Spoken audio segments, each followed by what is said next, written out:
नमस्कार, मैं हूं आशीष कुमार झा और आप देखना शुरू कर चुके हैं हरियाणा तक। आज मैं आपको एक ऐसे साइको किलर के बारे में बताने जा रहा हूं जिसे सुनकर आप सोचेंगे कि आखिर कोई इंसान ऐसा कैसे कर सकता है, वो भी देश की सेना से सेवानिवृत्त हुए जवान। ये कहानी ज्यादा पुरानी नहीं है। इस कहानी को जानने के लिए हमें बस 5 साल पीछे जाना होगा। मुझे उम्मीद है कि आप में से ज्यादातर लोगों को इस कहानी की कुछ तस्वीरें अभी भी याद होगी। 5 साल यानी साल 2018 के जनवरी महीने की पहली तारीख।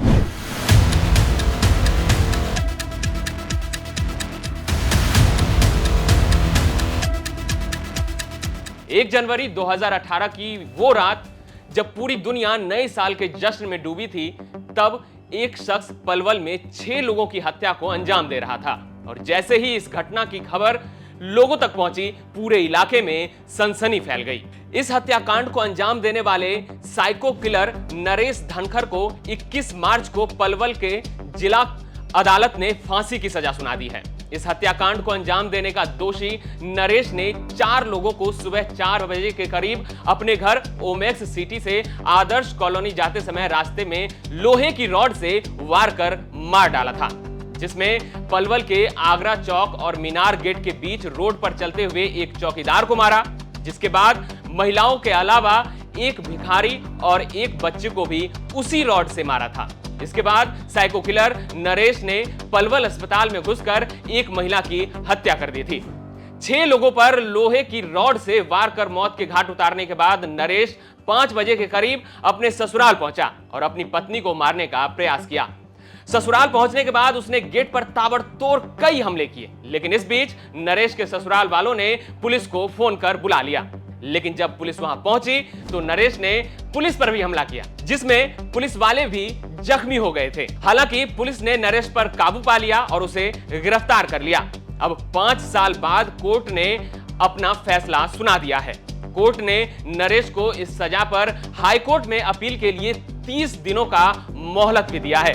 इस मामले को लेकर सबसे हैरान करने वाली बात यह थी कि नरेश धनखड़ सेना से सेवानिवृत्त हो गया था। नरेश 1999 में सेना से बतौर लेफ्टिनेंट भर्ती हुआ था।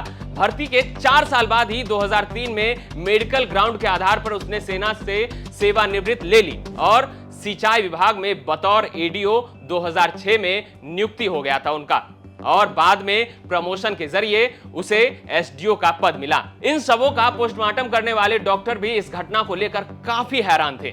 इस घटना को लेकर उनका कहना था कि इस प्रकार विभत्स तरीके से हत्या किए जाने के मामले इससे पहले उन्होंने कभी नहीं देखा।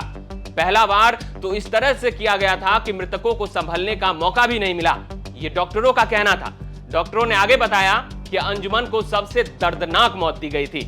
उसके सिर में चोट के 2 निशान थे, जबकि मुंह, जांघ, छाती भी गंभीर रूप से जख्मी थे।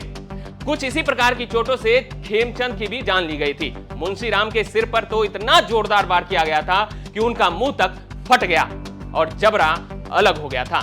इस घटना में मारे गए खेमचंद और सीताराम की पत्नी ने नरेश को सजा सुनाए जाने के बाद कहा कि आज अदालत ने उन्हें न्याय दिया है। वो उसी दिन से आस कर रही थी कि जिस तरह से उनके निर्दोष पतियों की हत्या की गई थी, ऐसे में इस तरह के दरिंदों को फांसी की सजा होनी चाहिए। साइको किलर नरेश धनखड़ की शादी साल 2010 में जवां गांव की सीमा से हुई थी।